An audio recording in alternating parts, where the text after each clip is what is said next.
removing a character from play. That's right, your character has gone insane, become incredibly evil, been turned into a vampire or a bodak or a werewolf or whatever other stipulation or condition the game postulates. Remove him from play immediately. He is under the game master's control. No, son. No, don't ever do that. That's the worst thing of all time. You let the player role play that. Make the player role play that charm person spell. Make him role play those other things. And if they don't do a good job, just cripple them with negative experience points. That is one of the signs of just absolute no thinking in my mind in a game. When one of my players is in a situation like that, man, we're going to keep rolling with it as long as that action can continue.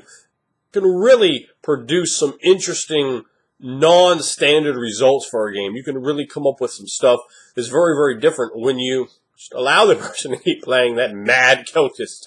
What horrible track will that person take? Now, you should always have good role players. So if the role players are way too terrible to do this, remove them from the game. The characters themselves should be able to go on and on and on until they expire. Perhaps the rest of the group throws them out or turns on them in some fashion by murdering them.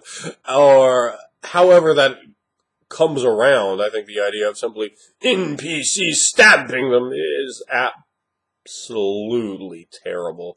It really limits what you can do in the scope of a game when you make it just wide-ass open. Well, you worship Cyric now. I guess we'll see how that goes. Oh, you murdered everyone else. Sorry about that, guys. I worship Cyric and he murdered all of you. That's just the way it goes sometimes.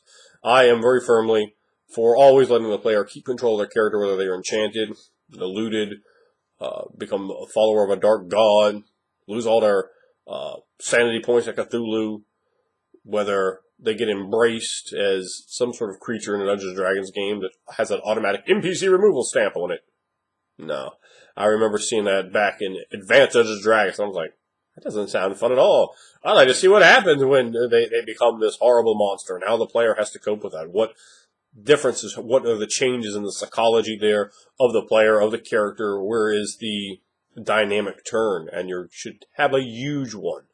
So for me, the idea is simple. Let the player play the character.